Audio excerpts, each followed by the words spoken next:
আমার স্নেহের ছাত্রছাত্রীরা, তোমরা যারা ক্লাস 12-এর থার্ড সেমেস্টারে পড়াশোনা করছো, তোমাদের সিলেবাসের ইনক্লুডেড একটি প্রোজ এপিজে আব্দুল কালামের লেখা স্ট্রং রুট। তো স্ট্রং রুট থেকে আমরা বেশ কিছু সিলেক্টিভ এবং ইম্পর্ট্যান্ট এমসিকিউ নিয়ে আলোচনা করতে চলেছি এই ভিডিওর মাধ্যমে, যা তোমাদের ক্ষেত্রে যথেষ্টই উপকারী হবে এবং এখান থেকে 100% তোমরা কোয়েশ্চেন কমন পাবে। আরেকটি কথা, আমরা এই এমসিকিউগুলি আলোচনার সময় শুধুমাত্র সঠিক আনসারটাই নিয়ে আলোচনা করব তোমাদের সুবিধার্থে। তো শুরু করা যাক আজকের আমাদের আলোচনা। প্রথম প্রশ্ন, strong root is an extract from doctor Kalam's autobiography. Strong root Abdul কালামের আত্মজীবনীমূলক লেখা, মানে একটা লেখনী আছে, সেটা কোথা থেকে উদ্ধৃত বা সংকলিত? আনসারটা হলো Wings of Fire. Next question, Abdul Kalam's strong root is an. Abdul কালামের স্ট্রং রুট হলো কি? তো উত্তর হবে এটা অ্যান অটোবায়োগ্রাফি, একটা আত্মজীবনী। পরবর্তী প্রশ্ন, Abdul Kalam was born in a middle class dash.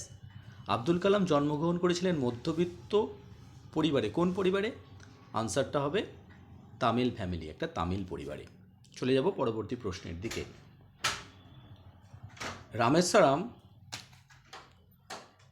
Was an dash town. Rameswaram ছিল একটা কি শহর? অপশান বা সঠিক আনসার আইল্যান্ড, একটা দ্বীপ শহর। Next question, Rameswaram was in the erstwhile dash. Rameswaram ছিল তদনীন্তন কোন রাজ্যে? নামটা আমাদের বলতে হবে। তো এখানে উত্তর যেটা হলো ম্যাড্রাস স্টেট, অর্থাৎ তদনীন্তন মাদ্রাজ রাজ্যে পড়তো, যেটা বর্তমানে Tamil Nadu. Next question, what is the name of Abdul Kalam's father. Abdul কালামের বাবার নাম কি ছিল? তো উত্তরটা হবে জৈনুল আবদিন। চলে যাব আমাদের পরবর্তী প্রশ্নগুলির দিকে। 7 নম্বর প্রশ্ন, Kalam's father had not dash. কালামের বাবার ছিল না, কি ছিল না? উত্তরটা হবে formal education and much wealth. তার প্রথাগত শিক্ষা ছিল না এবং ভীষণ পরিমাণে সম্পদও ছিল না, অর্থাৎ তিনি কোনো স্কুল থেকে পড়াশোনা করেননি। Next question, who was Asiamma in strong root. Strong রুটে আসিয়াম্মা কে ছিলেন? আনসারটা হবে কালামস মাদার। কালামের মায়ের নাম ছিল আসিয়াম্মা। পরবর্তী প্রশ্ন, কালামস ফাদার পজেসড। কালামের বাবা অধিকার করেছিলেন, কি অধিকার করেছিলেন? উত্তরটা হবে great innate wisdom and a true generosity of spirit. তার মধ্যে অন্তর্নিহিত প্রজ্ঞা বা জ্ঞান ছিল এবং তিনি এক বদান্য সত্তা বা আত্মা ছিলেন, অর্থাৎ তিনি একটু ধর্মীয় প্রকৃতির লোক ছিলেন, ধার্মিক। Next question, the number of people who ate every day at Kalam's house were. কালামের বাড়িতে প্রতিদিন কতজন মানুষ খাওয়া দাওয়া করতেন? উত্তরটা হবে fur more outsiders than all the family members put together. কালামের পরিবারে যতগুলো সদস্য ছিল তাদেরকে একত্রিত করে যে সংখ্যাটা হতো, তার চেয়ে আরও অনেক বেশি বাইরের মানুষ খাওয়া দাওয়া করতেন। Next question, Kalam's parents were widely regarded as an. কালামের বাবা মা, অর্থাৎ কালামের পিতামাতা বিস্তৃতভাবে পরিচিত ছিলেন বা ব্যাপকভাবে পরিচিত ছিলেন কী হিসাবে? আনসারটা হবে আইডিয়াল কাপেল, এক আদর্শ দম্পতি হিসাবে। 12 নম্বর প্রশ্ন, হুজ লাইনেজ ওয়াজ মোর ডিস্টিংগুইশড। কার বংশ পরম্পরা আরও বেশি পৃথক ছিল? আনসারটা হবে কালামস মাদার। কালামের মায়ের বংশ পরম্পরাটা তার বাবার থেকে কিন্তু পৃথক ছিল। Next question, one of the Kalam's mother forebears having been bestowed the title of dash by the British. কালামের মায়ের কোনো এক পূর্বপুরুষকে ভূষিত করা ছিল একটা উপাধি দিয়ে ব্রিটিশদের দ্বারা।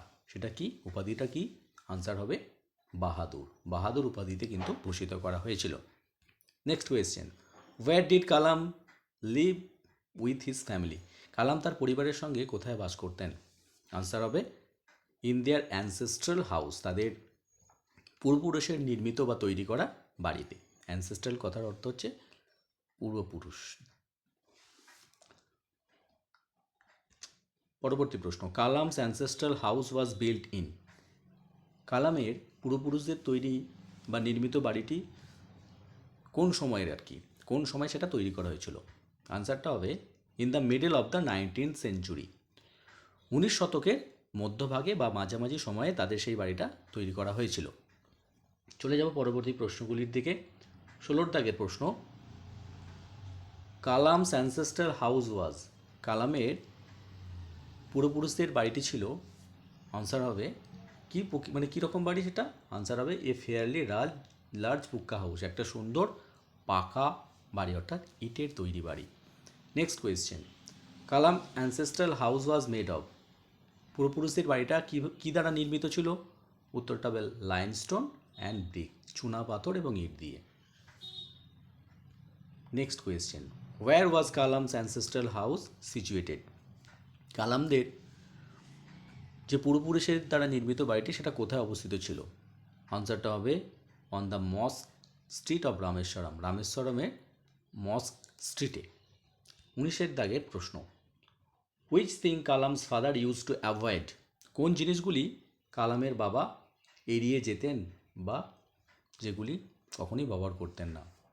আনসারটা হবে all inessential comforts and luxuries, সমস্ত রকমের অপ্রয়োজনীয় সুখ স্বাচ্ছন্দ্য এবং বিলাসিতা। Next question, where did Kalam normally eat and with whom. কালাম সাধারণত কোথায় খেতেন এবং কার সঙ্গে খেতেন? আনসারটা হবে with his mother sitting on the kitchen floor. তিনি তার মায়ের সঙ্গে খাওয়া দাওয়া করতেন। কোথায় খেতেন? না, তাদের রান্নাঘরের মেঝেতে বসে। 21 দাগের প্রশ্ন, why was Rameswaram famous to pilgrims. কেন রামেশ্বরম পুণ্যার্থীদের কাছে বিখ্যাত ছিল? আনসারটা হবে দ্য শিবা টেম্পল, রামেশ্বরমের শিব মন্দিরের জন্য পুণ্যার্থীদের কাছে সেই জায়গাটি বিখ্যাত ছিল। Next question, the distance between the Shiva temple of Rameswaram and Kalam's house. রামেশ্বরমের শিব মন্দির থেকে কালামের বাড়ির দূরত্ব কতটা ছিল? আনসারটা হবে অ্যাবাউট 18 মিনিট ওয়াক, প্রায় 10 মিনিটের হাঁটা পথ। Next question, Kalam's locality was predominantly. কালামের এলাকাটা ছিল প্রিডমিনেন্টলি, অর্থাৎ কাদের প্রাধান্য ছিল, সেখানে কি অধ্যুষিত ছিল? অপশানটা হবে মুসলিম। কালামের এলাকাটায় বেশিরভাগ মানুষ ছিলেন মুসলিম। পরবর্তী প্রশ্ন, how did Muslim and Hindu community live at Rameswaram in strong root. Strong রুটে কালাম দেখেছিলেন তার এলাকায় হিন্দু সম্প্রদায়ের মানুষ এবং মুসলিম সম্প্রদায়ের মানুষ কীভাবে বসবাস করতেন? উত্তরটা হবে অ্যামিকেবলি, অর্থাৎ বন্ধুত্ব পরায়ণভাবে। চলে যাব পরবর্তী প্রশ্নের দিকে। Where did Abdul Kalam's father take him for the evening prayer. কোথায় আব্দুল কালামের বাবা তাকে সন্ধ্যার প্রার্থনার জন্য নিয়ে যেতেন? উত্তরটা হবে an old মস্ক in their locality, তাদের এলাকায় একটা পুরানো মন্দির ছিল, সেখানে তার বাবা তাকে নিয়ে যেতেন। চলে যাব পরবর্তী প্রশ্নে, what did not Kalam have the faintest idea about. কী সম্বন্ধে কালামের বিন্দুমাত্র ধারণা ছিল না? আনসারটা হবে the meaning of Arabic prayer, আরবি ভাষায় যে প্রার্থনা অর্থাৎ যে নামাজটা হতো তার অর্থ সম্বন্ধে তার বিন্দুমাত্র ধারণা ছিল না, তিনি তার মানেগুলোই জানতেন না। পরবর্তী প্রশ্ন, who were sitting outside the mosque for Kalam's father. কারা কালামের বাবার জন্য মসজিদের বাইরে বসে থাকতেন বা অপেক্ষা করতেন? উত্তরটা হবে পিপল অফ ডিফারেন্ট রিলিজিয়ান্স, বিভিন্ন সম্প্রদায়ের বা ধর্মের মানুষজন। চলে যাব পরবর্তী প্রশ্নের দিকে। Which thing they offer to Kalam's father. সেই অপেক্ষারত মানুষগুলি কালামের বাবাকে কি অফার করতেন বা কি দিতেন? আনসারটা হবে বোলস অফ ওয়াটার, বাটি ভর্তি জল দিতেন। Next question, who was the high priest of Rameswaram temple. Rameswaram মন্দিরের প্রধান পুরোহিত কে ছিলেন? আনসার হবে Pakshi Lakshmana Shastri. Next question, who was a very close friend of APJ Abdul Kalam's father. Abdul কালামের বাবার ঘনিষ্ঠ বন্ধু কে ছিলেন? এই উত্তরটা হবে কিন্তু পাকসি লক্ষ্মণ শাস্ত্রী। পাকসি লক্ষ্মণ শাস্ত্রী তার বাবার ঘনিষ্ঠ বন্ধু ছিলেন। Next question, Jainul Abdin and Pakshi Lakshmana Shastri in their traditional attire discussed. Jainul Abedin এবং পাকসি লক্ষ্মণ শাস্ত্রী তাদের প্রথাগত পোশাক পরে কী আলোচনা করতেন? আনসারটা হবে স্পিরিচুয়াল ম্যাটার্স, আধ্যাত্মিক বিষয় সম্বন্ধে তারা আলোচনা করতেন। 32 দাগের প্রশ্ন, when Abdul Kalam was old enough, যখন আব্দুল কালাম যথেষ্ট বড় হয়েছিলেন, he asked his father about, তিনি তার বাবাকে কী সম্বন্ধে প্রশ্ন করেছিলেন বা জিজ্ঞাসা করেছিলেন? আনসারটা হবে দ্য রিলিভেন্স অফ প্রেয়ার, প্রার্থনার প্রাসঙ্গিকতা সম্বন্ধে তিনি জিজ্ঞাসা করেছিলেন, অর্থাৎ আমরা কেন প্রার্থনা করব। Next question, what did the prayer make possible, প্রার্থনা কি সম্ভব করে তোলে? কি সম্ভব করে তোলে? আনসারটা হবে a communion of the spirit between people, মানুষে মানুষে একটা যোগসূত্র এবং আত্মায় আত্মায় যোগসূত্র করে সম্ভবপর করে তোলে এই প্রার্থনা। Next question, according to Abdul Kalam's father, Abdul কালামের বাবার মতে, হোয়েন ইউ প্রে, যখন তুমি প্রার্থনা করো, you became a part of the dash, তখন তুমি একটা অংশ হয়ে যাও। কিসের অংশ হয়ে যাও? আনসারটা হবে কসমস, অর্থাৎ মহাজাগতিক বা মহাজগতের একটা অংশে পরিণত হও। 35, how did Kalam's father convey complex spiritual concept, কীভাবে কালামের বাবা জটিল আধ্যাত্মিক ধারণাগুলিকে বর্ণনা করতেন?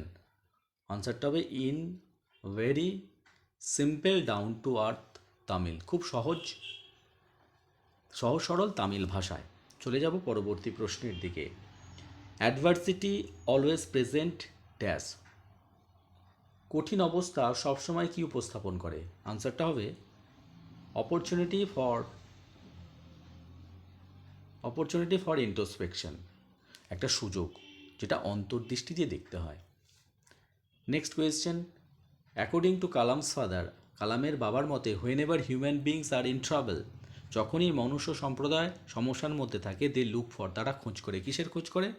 অপশানটা হবে সামওয়ান টু হেল্প দেম, কোনো একজন মানুষকে যারা তাকে সাহায্য করবে, অথবা বলতে পারি এখানে কম্পেনিয়ন বা company. Next question, Abdul Kalam's father starts his day at, Abdul কালামের বাবা কখন তার দিনটা শুরু করতেন, মানে কোন সময়?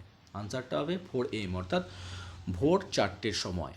পরবর্তী প্রশ্ন, Kalam's father everyday use to walk dash mile from from the coconut grove, প্রত্যেক দিন আব্দুল কালামের বাবা তার বাড়ি থেকে তাদের নারকেল বাগান যে দূরত্ব কতটা সেটা হেঁটে যেতেন?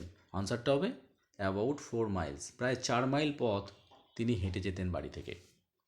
পরবর্তী প্রশ্ন, Kalam's father followed his routine till, Abdul কালামের বাবা তার প্রাত্যহিক বা দৈনন্দিন যে রুটিনটা কোন বয়স পর্যন্ত মেনে চলতেন? অপশানটা হবে আনসারটা হবে লেট 60s, তার 60 ঊর্ধ্ব বয়সের পর্যন্ত তিনি সেটা মেনে চলতেন। আজকের আলোচনার শেষ প্রশ্ন, APJ Abdul Kalam's on world was concern with, APJ Abdul কালামের যে নিজস্ব জগৎ এটা কিসের সঙ্গে সম্পর্কিত ছিল? আনসারটা হবে সায়েন্স অ্যান্ড টেকনোলজি, বিজ্ঞান এবং প্রযুক্তির সঙ্গে। ভিডিওটি ভালো লাগলে অবশ্যই একটি লাইক করে দিও, চ্যানেলে নতুন হলে চ্যানেলটিকে সাবস্ক্রাইব করে দিও, আর বন্ধুদের মাঝে শেয়ার করে দিও। দেখা হচ্ছে পরবর্তী কোনো ভিডিওতে। ভিডিওটি শেষ পর্যন্ত দেখার জন্য সকলকে ধন্যবাদ। সকলেই ভালো থেকো, সুস্থ থেকো।